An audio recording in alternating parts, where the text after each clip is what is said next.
Amém, irmãos? Então, hoje nós vamos estudar o livro de Jó. Vamos pegar aquele quadrinho básico nosso aqui, autor desconhecido, o local Terra de Uz. Terra de Uz, ali bem ao sul de Israel, seriam o povo de Edom, depois vai estar ali povoando aquela região.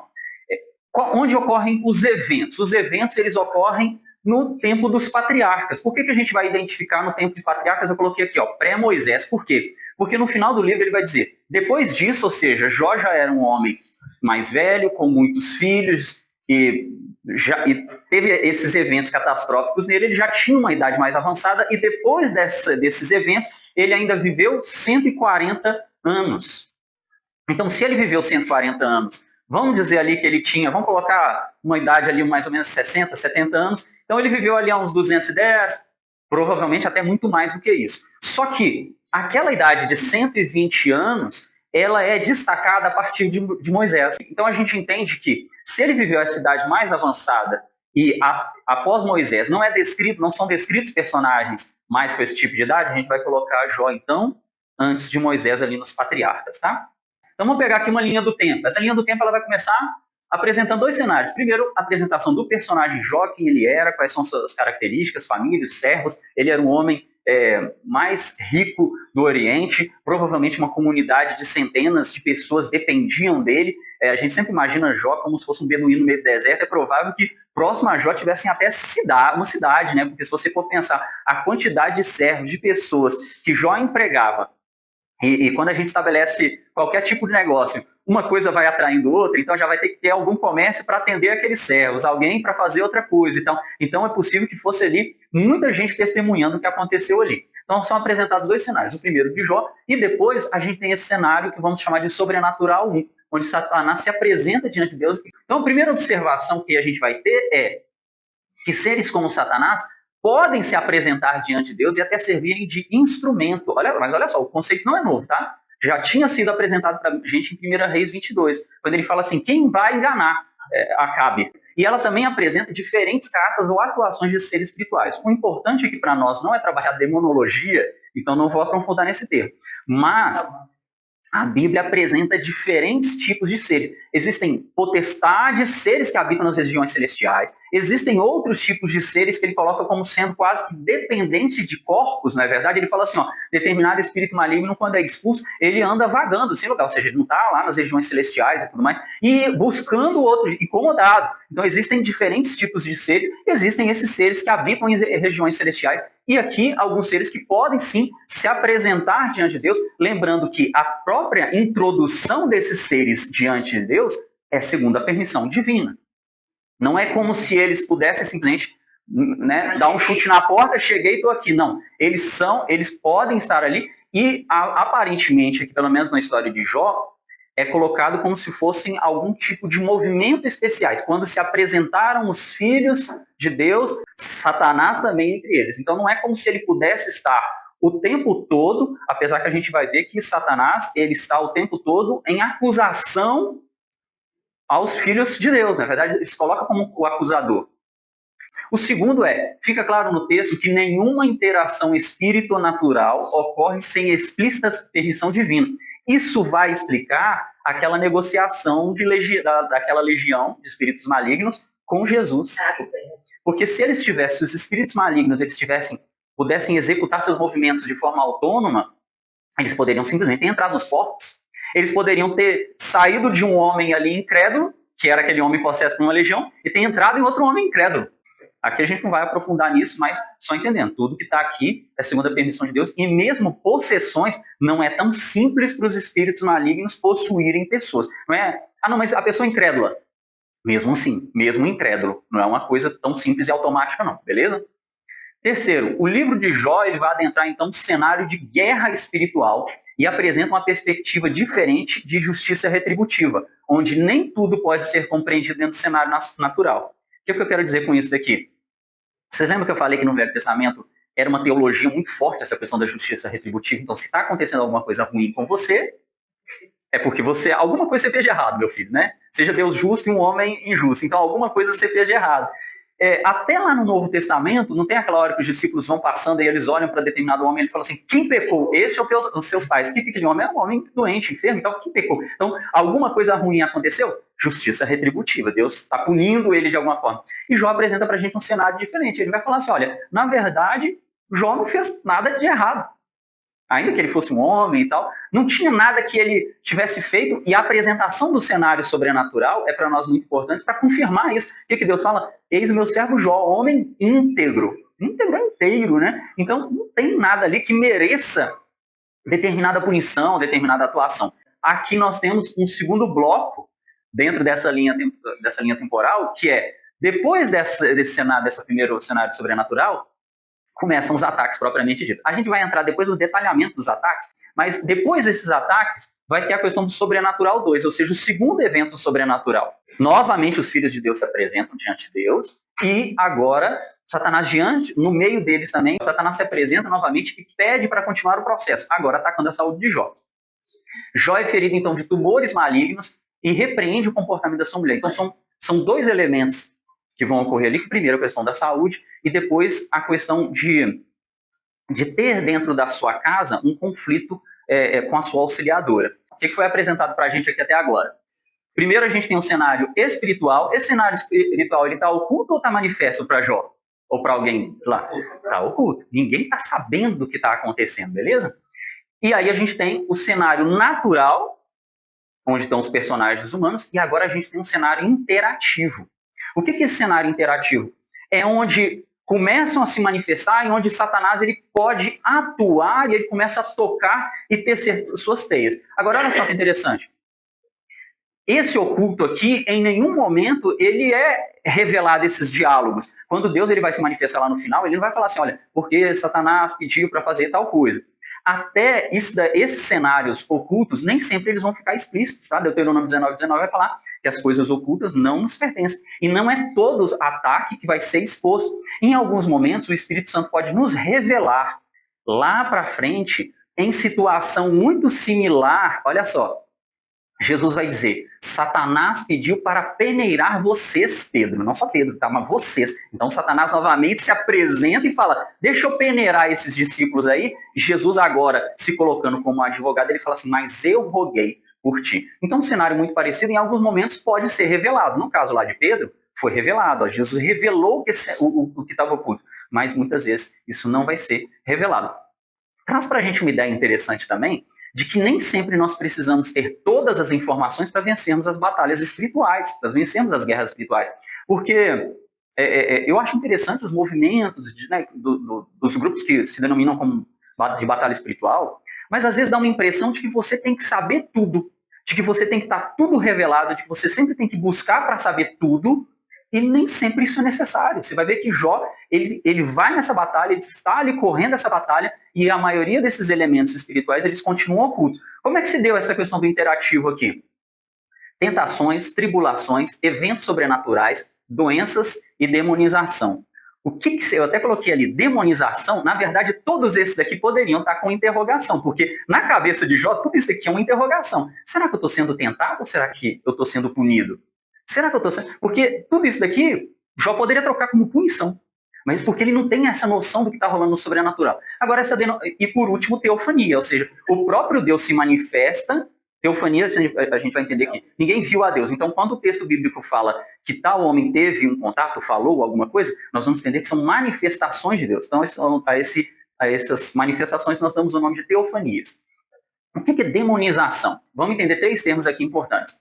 Endemonização é possessão maligna, tá? Demonização é a influência ou manipulação demoníaca. Eu coloquei aqui em Mateus 16:23. Você lembra o que acontece lá?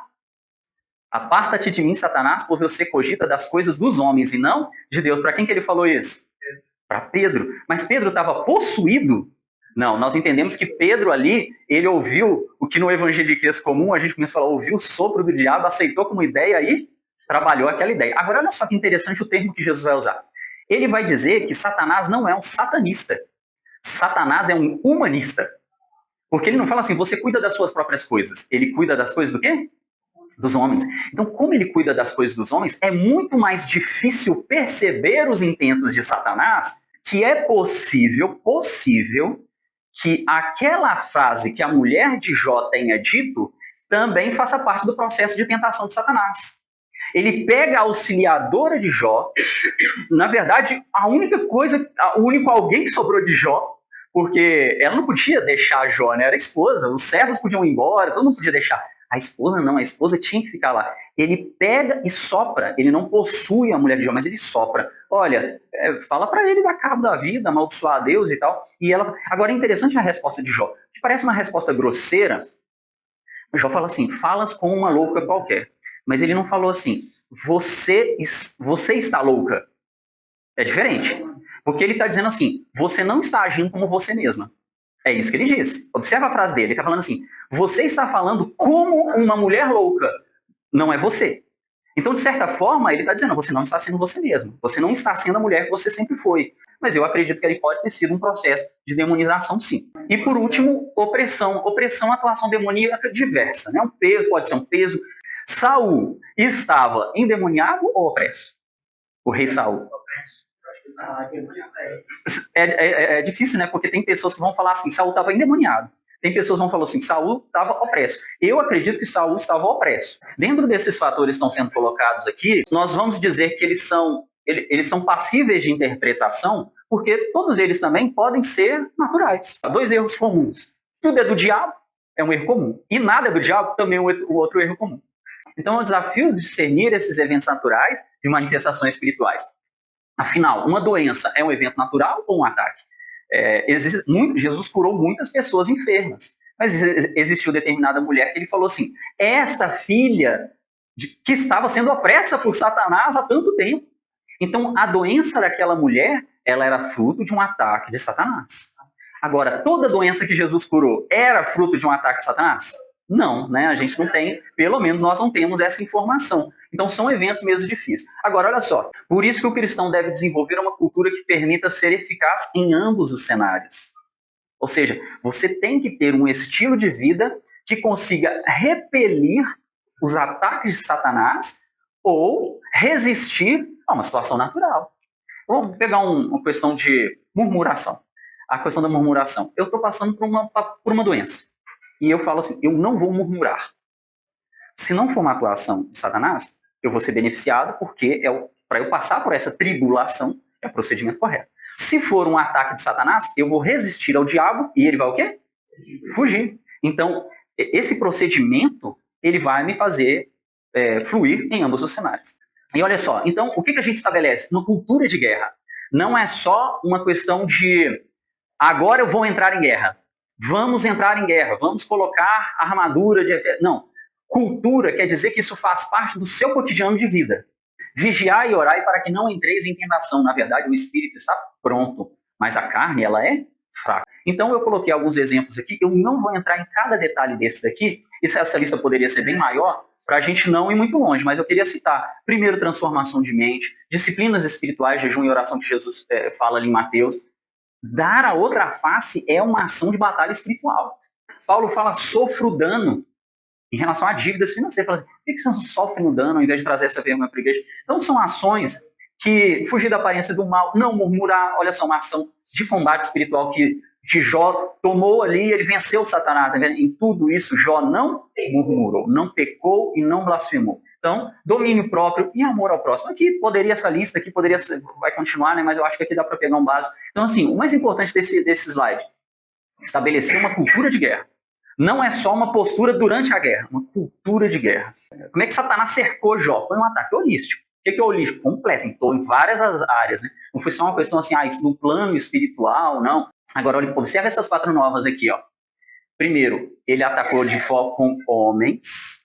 Também aqui homens, então a questão dos bois, jumentos, camelos, foram ataques humanos. Aqui a segunda nova que ele recebe é diferente.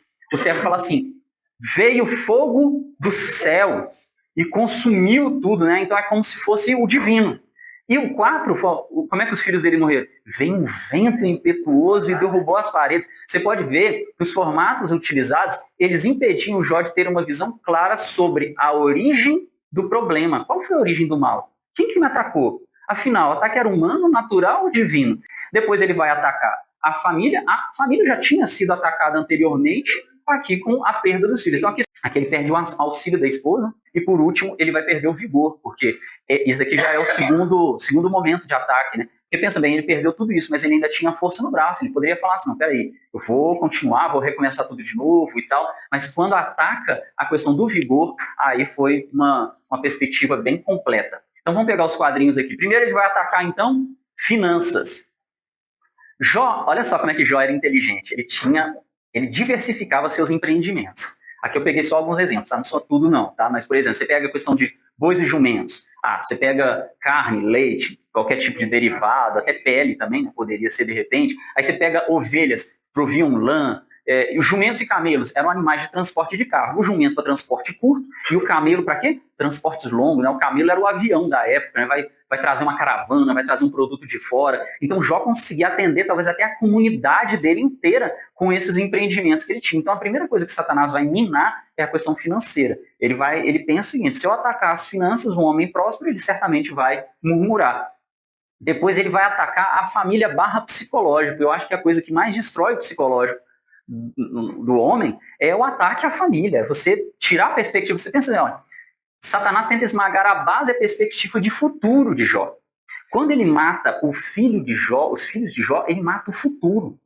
Porque pensa, nós olhamos para os nossos filhos e nós nos projetamos. Né? Daqui a 40 anos eu vou morrer, mas o Gustavo vai continuar, o Rafael vai continuar, os filhos dele, né, os meus filhos, os filhos dos meus filhos vão continuar. Então é como se eu estivesse deixando meu futuro nessa terra. E aqui, Satanás mostra que você perdeu, não foi somente dinheiro, você perdeu toda a sua posteridade, você perdeu a si mesmo. E por último, o último ataque ele vai ser físico / social. Porque o ataque ao corpo poderia, inclusive, minar as interações sociais de Jó, né? Ele tem ali tumores, ele tem manifestações. Será que isso é contaminante? Será que não é contaminante? Será que se eu ficar perto de Jó, eu posso pegar alguma coisa e tal? Mas, acima de tudo, o próprio Jó perdeu a capacidade de trabalhar, de tentar refazer alguma coisa. Então, foi um ataque realmente muito completo, um ataque holístico.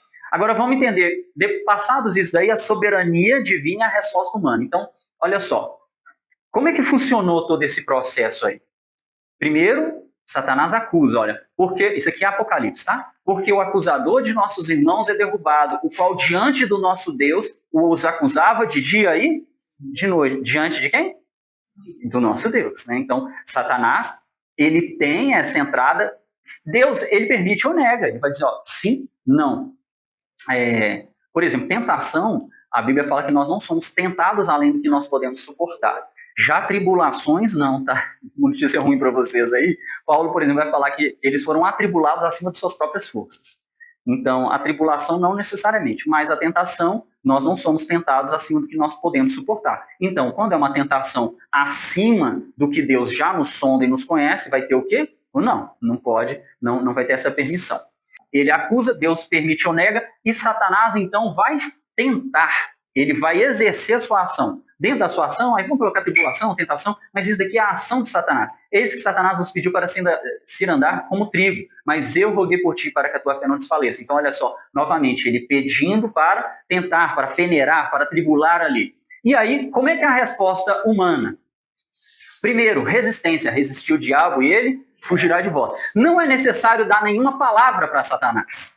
Não é necessário dizer para Satanás nada, porque nós não oramos para Satanás. Então a gente não precisa dizer assim, Satanás, não sei o que e tal. Não é nem necessário. No caso de Jó, como é que ele resistiu a Satanás? Em tudo isso não pecou Jó com seus lábios. Então ele simplesmente resiste a Satanás, mas ele não reage só dessa forma. A Satanás ele resiste e a Deus, devoção. Não saí do ventre da minha mãe, não voltarei. O Senhor, o Deus, o deu, o Senhor o tomou. Bendito seja o nome do Senhor. Então, atos de devoção. E por último, como é que funciona a resposta de Deus para Jó? A correção e a aprovação. Bem-aventurado o varão que sofre a tentação, porque quando for provado, receberá a coroa de vida, o qual o Senhor tem prometido aos que o amam. Então, Tiago ele vai fazer esse paradoxo aqui, mas olha só. Ele vai funcionar daqui, ó. E Deus responde diretamente para Jó. Não é um círculo bem, né? Porque funciona sim, mas aqui Jó não responde para Satanás. Ele resiste a Satanás e responde para Deus. Que é esse daqui, a continuidade da linha. Olha, a continuidade da linha. Tem aquele bloco de tentações, os amigos de Jó e os discursos dos amigos de Jó. Além de não ajudar tanto, ainda tinha um textão, né? Ainda botou um textão ainda. Então, os amigos de Jó são apresentados como alguém que está tentando fazer o certo da forma errada. Olha só que importante isso, hein? Tempo, modo e foro, que é a competência. O que é foro? Será que sou eu que tenho que falar? Eu estou vendo uma coisa. Será que sou eu que tenho que ter... Sou eu a pessoa a trazer essa correção? Essa fala? Isso é algo a ser pensado. Nem sempre somos nós. Não estou falando no caso de pecado em si, mas existem muitas coisas que eu vejo as pessoas indo lá, participando, dando opinião e tal. Irmão, é você? E o importante, imersos na justiça retributiva, base da teologia da prosperidade de hoje em dia, os amigos de Jó não conseguiram enxergar outra raiz para a realidade de Jó, a não ser a lei da semeadura. Se você... O que é a lei da semeadura? Você está colhendo o que você plantou. Então eles só conseguiram enxergar isso, essa perspectiva. Jó está colhendo o que ele plantou. Se preocupe mais com o que você pode aprender e como você pode reagir do que o que você tem que entender. Ficou confuso? Beleza? Aprender reagindo, não tanto que eu tenho que entender. Continuando, nós temos a repreensão de Eliú, figura controversa, né? Porque você vai olhar, ele também repreende Jó. Eliú não é repreendido por Deus. É possível, aí minha leitura, tá? É possível que Eliú tenha operado como um profeta, aí jamais no tempo preciso de Deus, precedendo o discurso divino. Últimos atos aqui. A Bíblia traz pouco. Olha só que interessante. Esse aqui é muito legal, porque é um encontro com Deus. A gente pega a Bíblia, tem poucos discursos de Deus. Tem muitos profetas trazendo palavras de Deus, mas poucos discursos. Você tem lá em Gênesis, você tem alguma coisa lá em Isaías, mas são frases muito curtas. E aqui você vai ter um discurso longo de Deus, que é muito interessante. E por último, você tem a restauração de Jó. Agora, olha só como é que funciona a restauração de Jó. Primeiro, passo 1, Jó reconhece o poder de Deus. Eu bem sei que tudo podes. Passo 2, Jó confessa a sua ignorância. Eu falei do que eu não entendia. E passo 3, como fruto de uma fé relacional, ele se arrepende. Eu te conhecia só de ouvir. Agora não. Então, agora, olha só qual que é o fruto de conhecer, de desenvolver uma fé relacional. Humilhação. Não é pedância. Nós vemos muitas pessoas que dizem líderes, né? Eu conheço tanto Deus, e fica arrogante. Se você está arrogante, é mais possível que você não conheça do que se você conhecesse. Se você conhecesse, você olharia para você, e o que Jó fala? Eu me abomino. Como agora eu conheci, eu me abomino. Então eu me humilho até o pó. Então, agora é importante. Deus restaura a sorte de Jó enquanto este orava por seus amigos. A importância do perdão e da restauração de relacionamentos quebrados. Nossos inimigos, eles não são carnais. E Deus não restaura o dobro de filhos. O texto não fala sobre número também de servos. A perda humana não pode ser minimizada a um número ou mesmo ressarcida. Ou seja, nem os servos, nem os filhos. Deus não numera pessoas, não vai numerar ou dobrar pessoas, multiplicar pessoas. Então, dentro desse final, fica uma lição muito importante de como nós tratamos as pessoas. Aqueles que nos incomodam, que nos feriram, são nossos inimigos reais. Ainda que Jó não tenha a figura total, ele aceita o sacrifício dos seus amigos e ele ora por seus amigos. E Deus perdoa tanto os amigos quanto restaura a sorte de Jó. Então, princípios importantes. Primeiro, devemos nos lembrar constantemente do contexto de guerra. Nós estamos cercados por Satanás. Segundo, o cristão deve ter um padrão de vida que permita automatizar respostas espirituais. Terceiro, é importante ter hábitos que desenvolvam o espírito e fortaleçam o corpo. O que Jesus falou? Vigiai, orai, para que não entre em tentação. E ele também falou, não era necessário jejuar, mas quando o filho for, então jejue. Então, oração e jejum. E quarto, há sempre uma forma correta de se fazer o que é certo. Os amigos de Jó estavam tentando fazer o certo do jeito errado. E há sempre um jeito certo de se fazer o certo. E por último, não temam o diabo, pois ele, ainda que seja um acusador voraz, lembre-se que o justo advogado a quem você serve. Então, por mais que o livro de Jó ele fale, sim, de fato, sobre essa perspectiva da batalha espiritual, o foco do livro nunca é Satanás, mas sim a devoção a Deus.